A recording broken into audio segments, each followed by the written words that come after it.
Okay, let's begin. So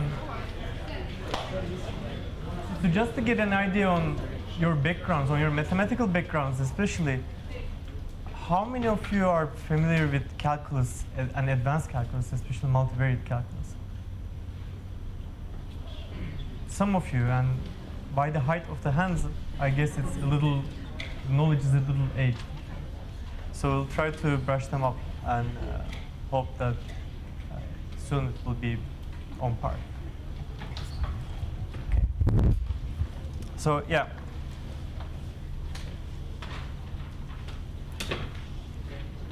Before we dive into derivative and taking derivative of multivariate functions, let's start with an example that we'll actually use in our daily life. From the lecture, you also have seen that in a typical problem, you have an input that you observe.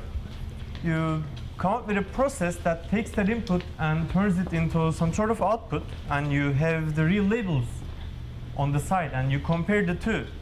If the process you come up with is really off by the real observation, real thing you want to observe, then you want to give some penalty to it. And the penalty depends on how you construct your cost. It might cost you more if you are far away. It might be linear, it might be quadratic, it might be it might be a 0-1 loss. It might be just you give zero cost if it's an exact match, and you give a cost value of 1 if it doesn't find the correct value, and it can be anything else.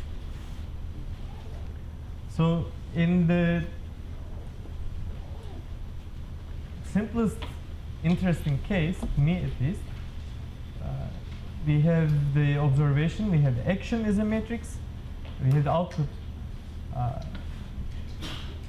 loss function as L of x, and we construct the square loss by 1/2 L2 norm of the matrix multiplied with the input observation subtracted by B. And our goal is to minimize this. Of course, there are various ways to do the minimization. You can use some sort of specialized linear algebraic methods to solve this problem. But for the sake of argument, let's just stick to the gradient, because it's just because our topic today is differentiation. So what happens if we try to use some sort of gradient-based method? What is this function L of x? X lives on a huge space, Rn, and at every point of that space, L of x assigns a value. And the value describes a surface. The surface is a surface that, it's like a mountainous surface. It's like the domain can be Earth, and the function values can be the altitudes of the point that you are staying at. That gives you a surface. And on that surface, you pick a random initial point, and then you calculate the gradient. The gradient points you to the steepest ascent. You look at the negative of that direction, which points you to the steepest descent, and then you follow that path. You take steps following the negative of the gradient. What does it do? It takes you to some sort of low-lying value. So the goal eventually is to find a low-lying value of that function L of x, and hence we call this procedure an optimization procedure, or specifically a minimization procedure. And there you go, there you see the update values.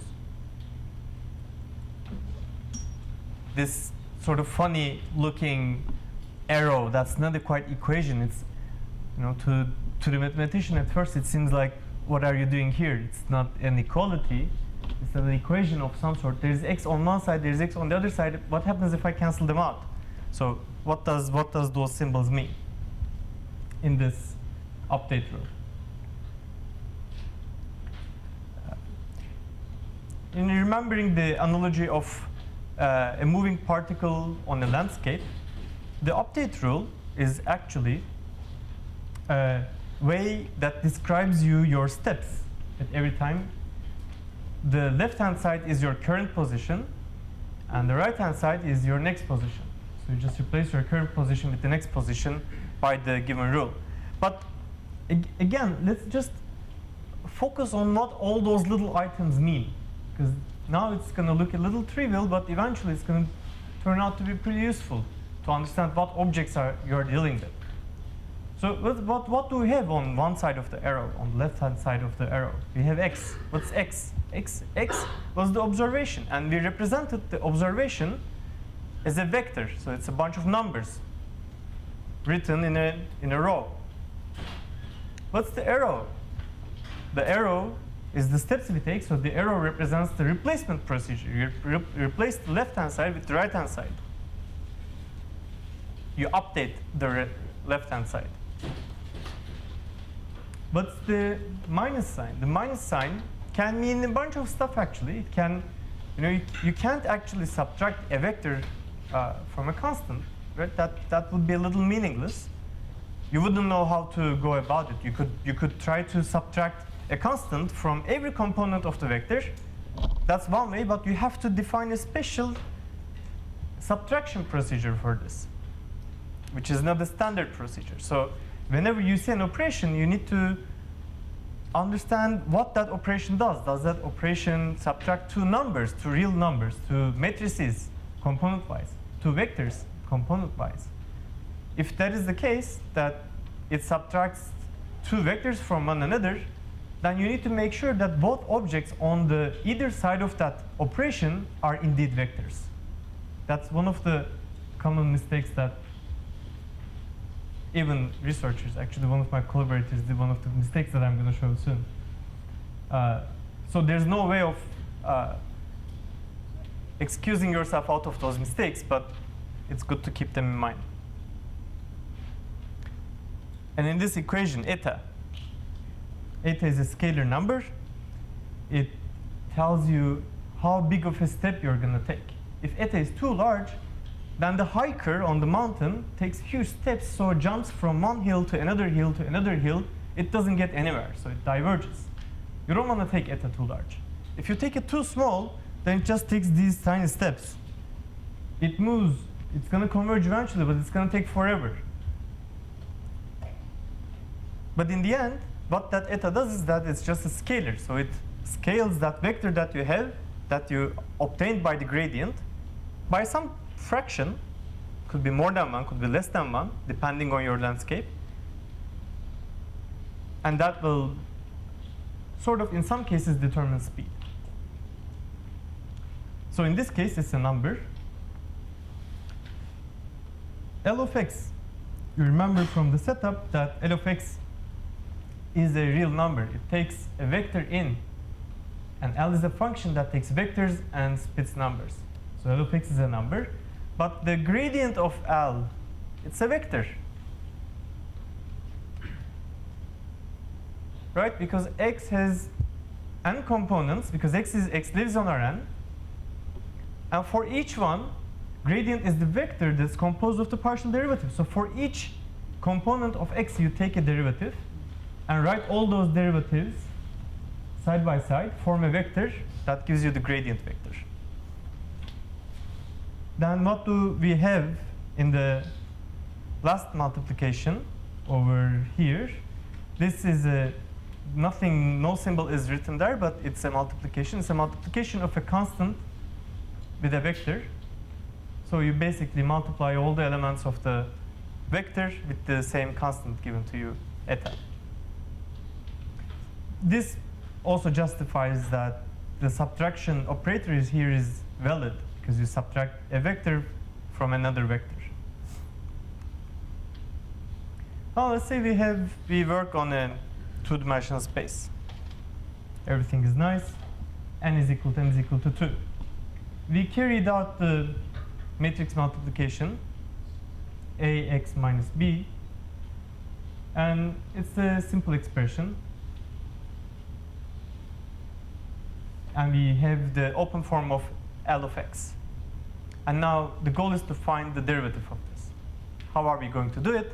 We have two components, x1 and x2. So we'll take the derivative with respect to x1 first, write it in the first component of the gradient, and then we'll take the derivative with respect to x2 and write it in the second component of the gradient, which is expressed here in this equation. And if you do that, so how many of you remember or have trouble in implicit differentiation? Is this all clear, or do you have any questions? Yes. Sorry? A11 is the entries of the matrix. So remember, X is in R2, A is a matrix with dimensions m by m. Then we can represent A by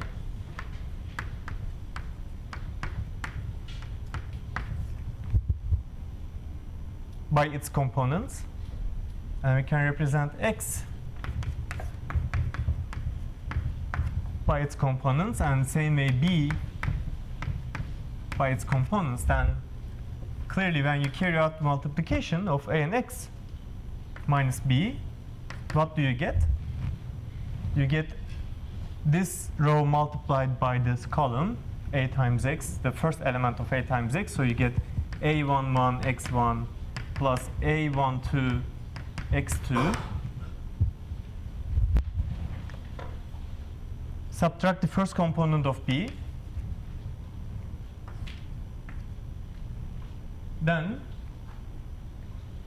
second row of A is multiplied by the column vector X, which is A21 X1 plus A22 X2. Oops. From here, minus B2.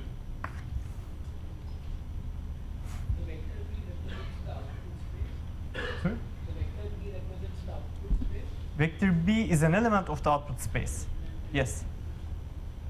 Then this has to be a vector, right? AX minus B has to be a vector. But L of X was a scalar. How did we get the scalar? Because we get the scalar because we just took the norm of it. Square norm. What's the square norm of a vector? It's just sum of squares of its elements, right? So if we have a vector V and look at the square norm, and if we know that V is represented as V1, V2, then we know that this is just V1 squared plus V2 squared.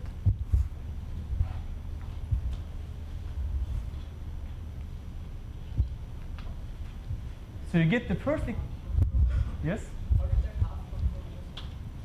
I just put the half in the original definition of L. Here. Here. Or in the original definition of L, there's a half. I mean, it's sort of, it seems like a trick to put the half there, because if I take the derivative, the 2 will come out and cancel the half, right? That's the only point. When I take the derivative, I don't want I don't want to deal with the constant.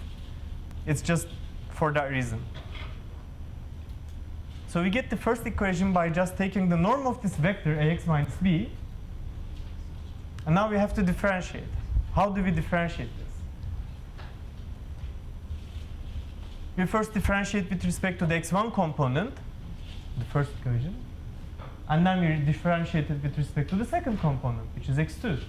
So if I just read it out loud, if I differentiate L of x by x1, now I have an expression in parentheses.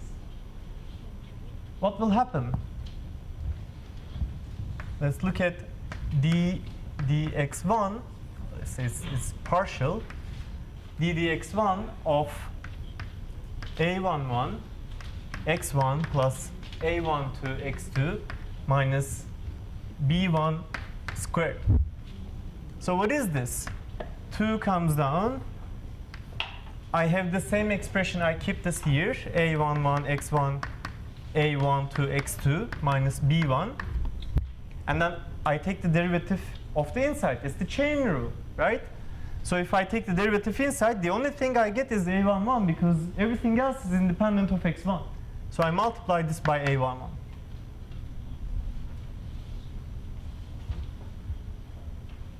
You repeat the same thing for the second term. That gives you the first component.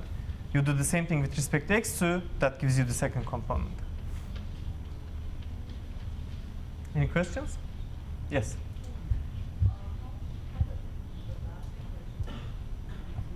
This one? This is the definition of the square norm. So, if you have a vector, what's its square norm? Okay, you have the standard coordinate system, and you have a vector here that is, here is 4, and here is 3, and here is 4. What's its length? 5, right? Its length is 5. How do you calculate it? 3 squared plus 4 squared in square root is 5, right? So that's the square norm. I just find the squared version of it. So, any other questions? Yes. What is the subscript of the norm? Subscript 2. This 1 and 2. This 2. This 2 means we are looking at the Euclidean distance. I could have looked at the sum of them. So I could have defined another notion of length that would give this vector has length 7, for example, by absolute value of 3 plus absolute value of 4. You could define a Manhattan distance, which is this summing the grids. That gives you length 7 of that point.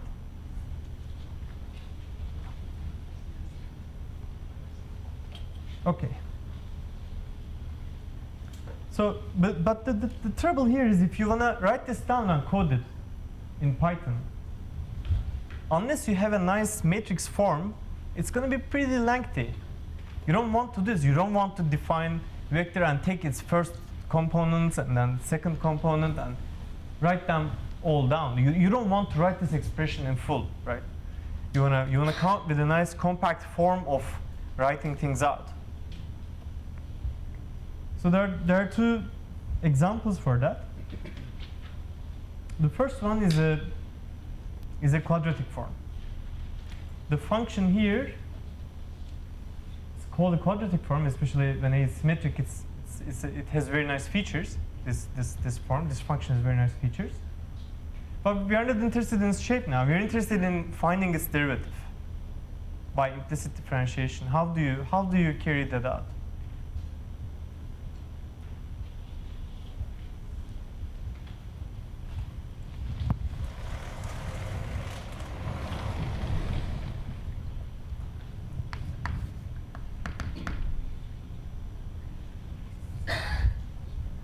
We have f of x, x transpose a x, which can be written. First of all, are you guys familiar with this summation expression?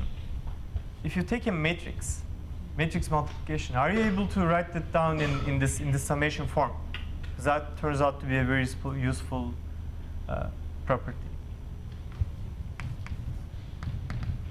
So this part, a times x, what's that going to be? A what? Basically dimension of x. Dimension of? X only. X scaled by a elements. Yeah, so it's x scaled by a. So a times x, it's first of all it's a vector, right? It's not a number and it's not a matrix. It's a vector. So we are going to have a vector here. What's this going to be? X transpose times a times x. Is it a number, vector, matrix? Vector? So is it a number, vector, matrix? Who votes for one? Okay, about a quarter of the class. Who votes for the second one? What happened to all the people who said vector? Okay. Little less.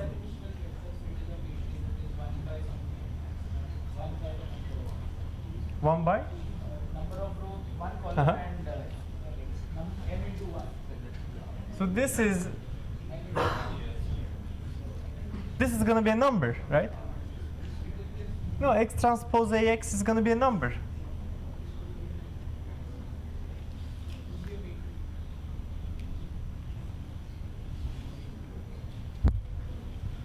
look, this is something of this form. The matrix is something like this, and X is something like this. So if I multiply an object like this with this one, what am I going to get? I get another of the same kind. So I have this, and I have this. What do I get now? A number.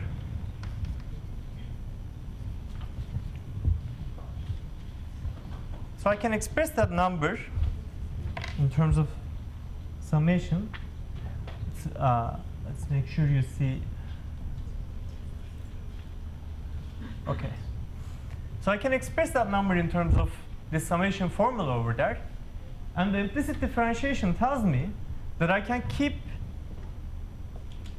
one of the terms constant and differentiate with respect to the other, regardless of what the one I'm keeping constant is. Right? So if I do that procedure, I have that summation over there. So let's say I'm going to only keep the I terms intact and differentiate with respect to j. If I do that, that only gives me the terms that j is equal to k, which is captured in the first sum. So I only fix the ones that j is equal to k. I don't touch the rest of it. Remember that I here can, when I runs from 1 to n, it can be k as well. But I don't care about that because I already decided to fix it, keep it fixed. And the ones I keep fixed, I have to differentiate in the second one, second term. So now I'm going to keep the j running from 1 to n, which can be k2, and then fix I equal to k. This is probably the easiest way to go around these problems. And it can be confusing sometimes because what you're actually doing when I and j is equal to k, when both are equal to k, you actually have something of this sort. You have xk squared. I'm going to differentiate xk squared with respect to xk. Of course, you could have isolated this case out as a special thing to treat, and then you could have said, okay, that's going to be 2xk. But the implicit differentiation here does the trick for you without being required to isolate that special case. So here you treat this as a product, the xk times xk. And by implicit differentiation, you can keep this fixed and take derivative with respect to this one, which gives you xk, and keep this fixed and take derivative with respect to the first one, which gives you another xk. Right? So you recover 2xk along the way.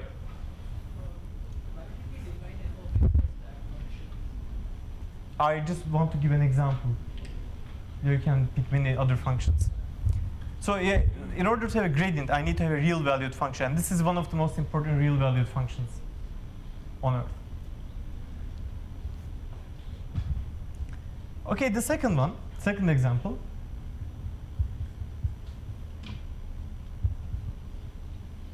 What's effect?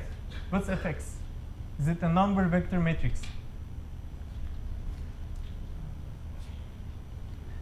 In the second one, the Jacobian matrix case. It's a vector, right?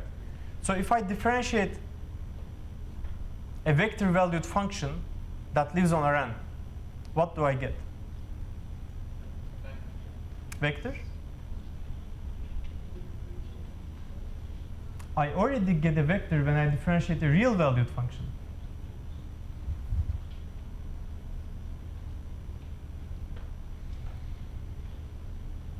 What do you think I'll get if I differentiate a vector valued function? A matrix. Sorry? I heard a keyword.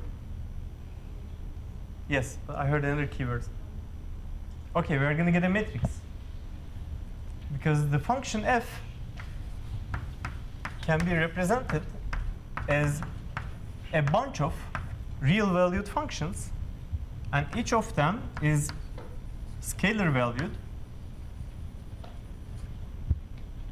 and each of them can be differentiated with respect to its components. And each one has n components in its input space. So the derivative of this is going to be a vector, right? gradient f1 is going to be a vector. Similarly, gradient fn is also going to be a vector. So I'm going to get n vectors, which can be represented in the matrix form. And that's called the Jacobian matrix. And the simplest example for such a function is the matrix multiplication. And as you expect, it behaves nicely. The derivative of a times x is a. You would get the same thing if you do it in a scalar function, right? It's constant times x. If x is real, the derivative would be the constant itself. But it's not so automatic here. You have to go through the calculation. But the calculation is easy, thankfully. Any questions?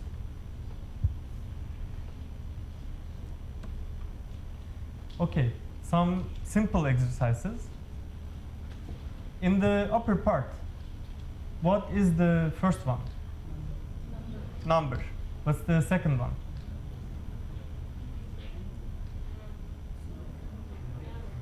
Number. Number, right? We did it a few minutes ago. What's the third one? Vector. What's the fourth one?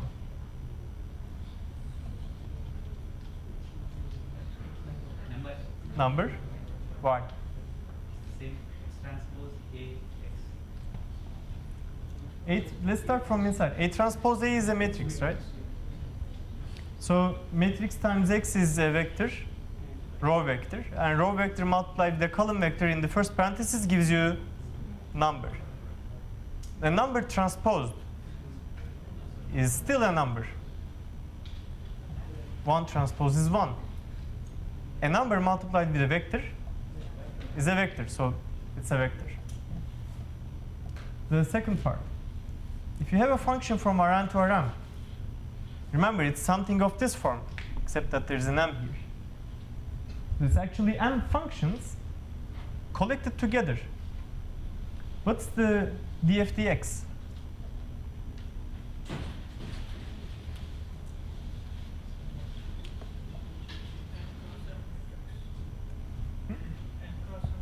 N cross M matrix, right?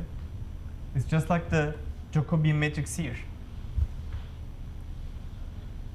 So if you forget what happens in the general form, like for a generic function from Rn to Rm, you can always go back to examples. And if you go back to examples, these examples are the most helpful ones.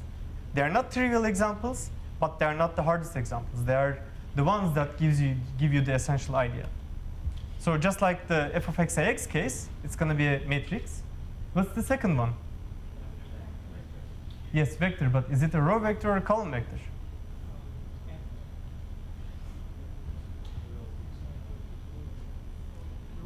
Is gradient a row vector or a column vector? Gradient of a scalar function.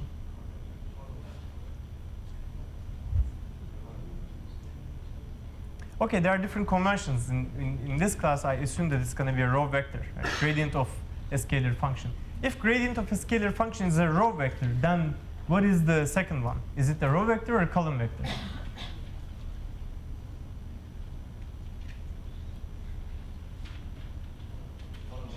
Column? Yeah, right? Because so the second one is not gradient of any of those functions, but instead I pick one of the indices, say k, and take derivative with respect to xk of all those m functions. So in the Jacobian matrix of partial derivatives, it's represented as fij. Instead of taking a row, which is given by a gradient of the j function, I take the column. Here it's functions, and here it's indices in the domain. So similarly, the third one is a row vector, and the fourth one is a number, right? I pick a function, a real valued function, and I pick only one of its components, and I take derivative with respect to one of the other. That gives me a number.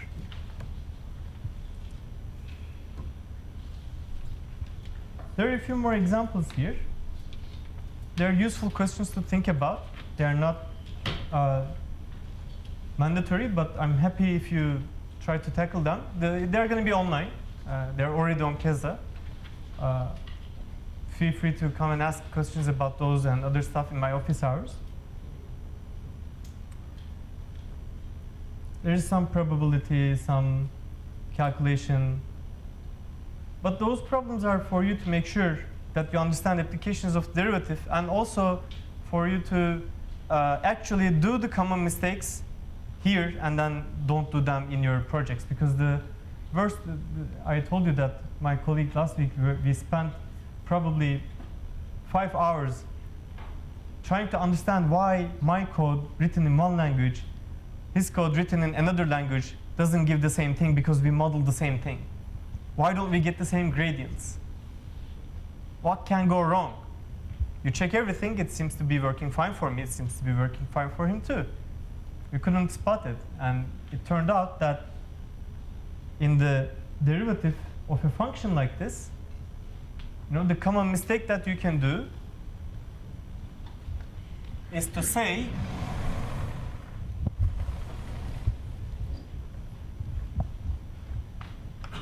let's say I have ij, xij, wij, xi, xj.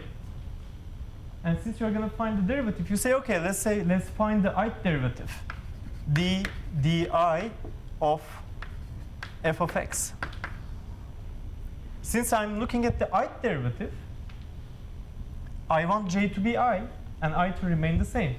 So I say, okay, this derivative is going to be I, runs from 1 to n, and j is equal to I of wii xi squared. One of them is gone, so xi. That's a common mistake. So once you do that mistake, of course you get the wrong gradient because you have one full term missing.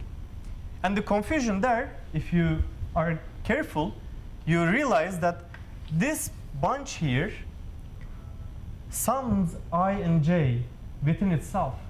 So outside of this, you can't use the same index. The scope of I belongs to the summation. You can't take the scope of I and apply it here and then take the ith derivative with respect to the ith component and behave as if I is some sort of dependent variable for the outside function.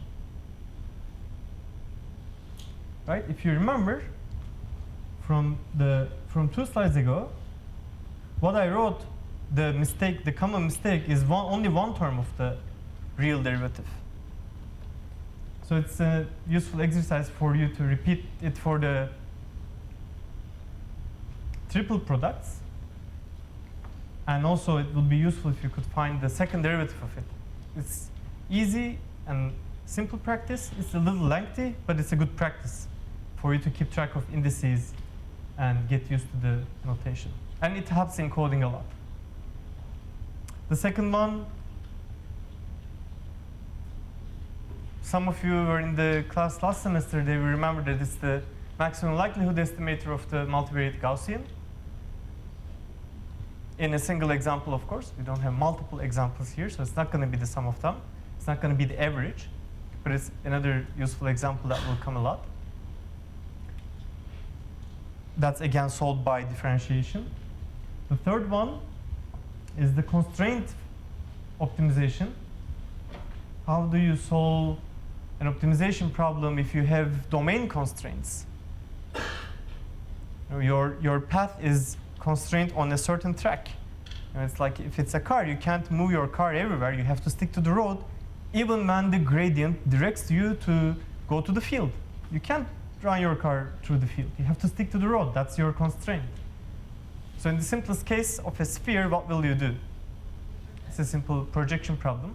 Yes. It's also a useful exercise. Another one is a classical random distribution generation in computers. How does a computer generate, say, an exponential distribution? It's rather simple to generate uniform distribution. So you can use uniform distribution and transform it to get other distributions that you like. as you like by using a function. Good. So let's go back to the gradient descent and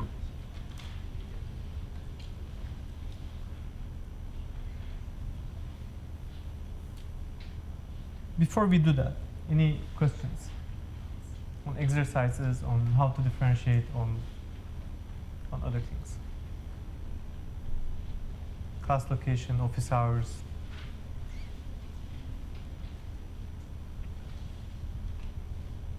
Are you familiar with those questions?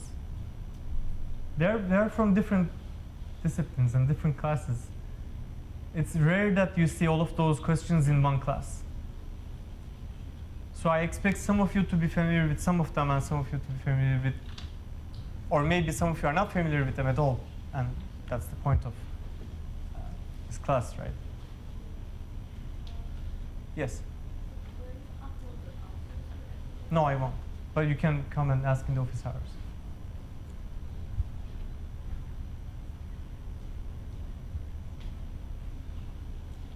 Because seeing the solutions for those will not help you. You need to go through the pain of making those common mistakes.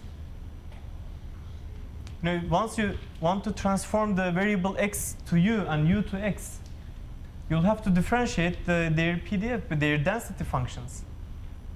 But are you going to multiply one with the dy dx or dx dy?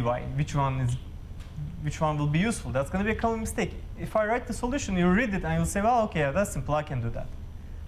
But then, if you have to do it, you write the equation and then instead of dy over dx, you write dx over dy, and then you get a different distribution, and you wonder why those things don't match. I'm saying this because I made all those mistakes. So the only way to not do them is to do them at least once.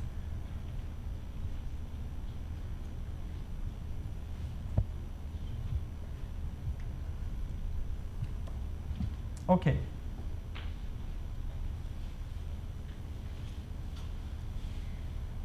Are you convinced that differentiation is a nice operator? It's a nice thing to work on? It's pretty useful.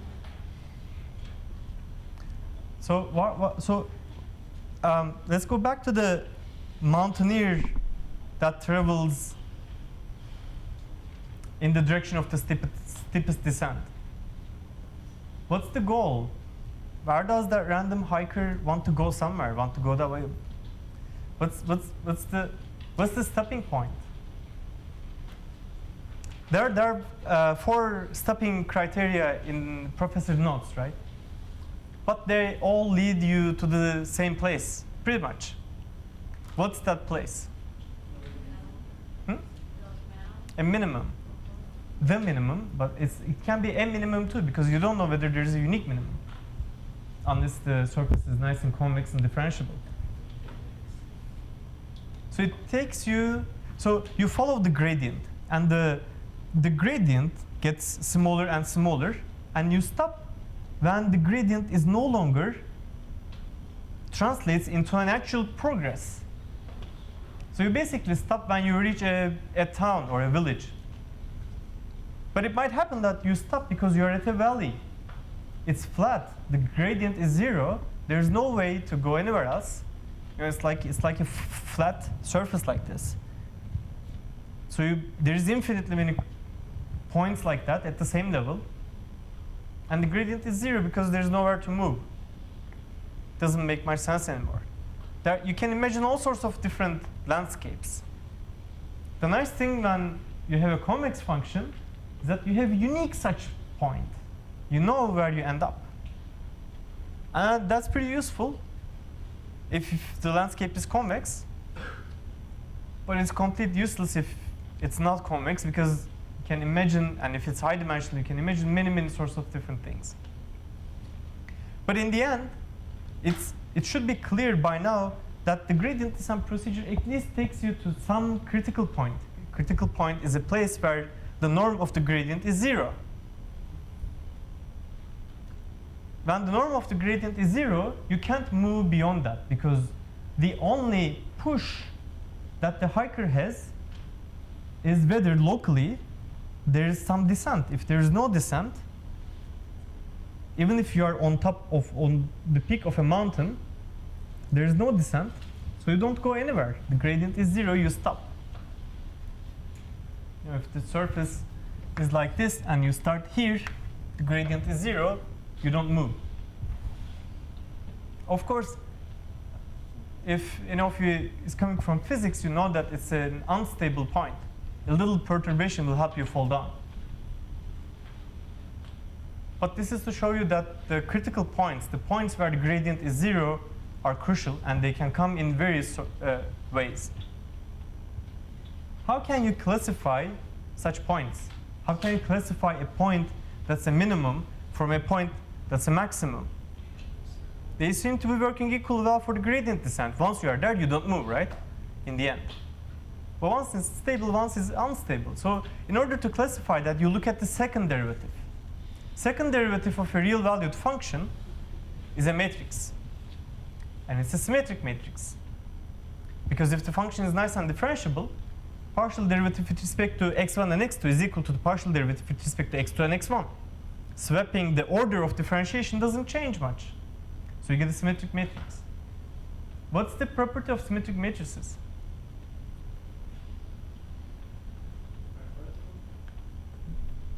Not always. 0 is the symmetric matrix. They? Sorry? Depends. It can be negative semi-definite too. Just put the minus sign. They're special. Symmetric matrices are special because their eigenvalues are real. It could have been the case that they had complex eigenvalues, but they're real. Symmetric matrices have real eigenvalues. That's probably top 3 most important theorems in linear algebra. Columns are linear independent. Yes?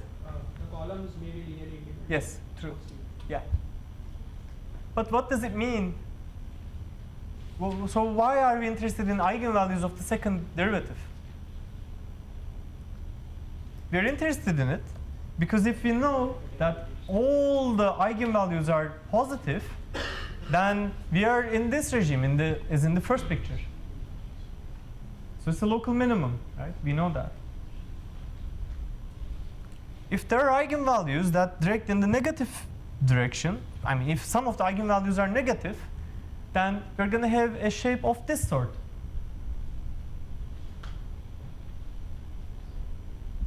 Remember the theorem. The theorem is if you have a convex function near that point, it's either a critical point, a point where the gradient is 0, or you can move down, right? You can take a step. But that's true if you have convex functions. If you have non-convex functions, that changes. Even though the center of the saddle, by the way, there is a real picture of a saddle on top of a horse, and there's real valley. So they're not just metaphors. They are there. You see it.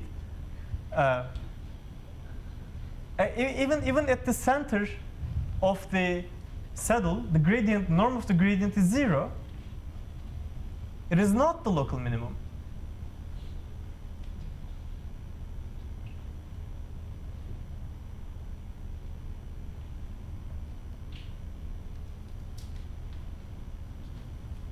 And that, without looking at the picture, you can actually understand by looking at the Hessian itself, by looking at the eigenvalues of the Hessian. So if you look at this function above, the eigenvalues of the Hessian is going to be 1 and 1, right? Take derivative with respect to x1, and then take derivative with respect to x2. You get 0. Take 2 derivatives with respect to x1, you get 1. 2, actually, you get 2. Okay. So the eigenvalues are going to be 2 and 2. They are positive. They face up. In the other one, we're going to have 2 and minus 2. So one eigenvalue is going to be 2, the other eigenvalue is going to be minus 2. So that tells us that there is one direction that's curved up, there is another direction that's curved down. What would I get if I plotted the function minus x1 squared minus x2 squared? How would that look like? it would be like this, right? It would be like a dome. It would be the exact opposite of the first one. And that also has a critical point, a point where the gradient is 0, norm of the gradient is 0, which is at the top of it. That's like this, but that's the unstable one. That's the peak of a mountain.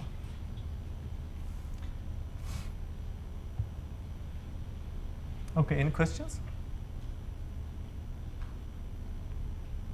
I could have also had a degenerate landscape. What would I do if I had something degenerate, unbounded, flat?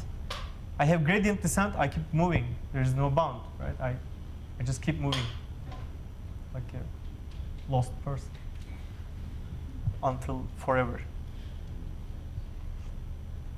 That's why. So one lesson that you might take from this, besides the intuition of a hiker and of the gradient descent, is that whenever you have a theorem that tells you something, you should stop and be a little critical about its conditions. So this theorem holds when the function is convex and the function is finite. Then you ask yourself immediately, okay, what happens if it's not convex?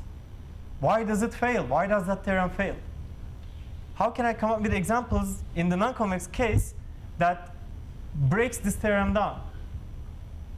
And the second assumption is finiteness, right? What happens if it's unbounded? How can I break the condition of the theorem?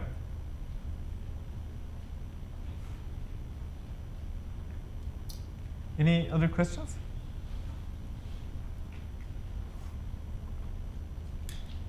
Okay, I have one slide left, but we have to finish 2-3 minutes early every time because our beloved cameraman has to run through another class. The slides are online. You know my office hours. Please come and ask questions, and if you have time, please work on the exercises in the slides. Thank you.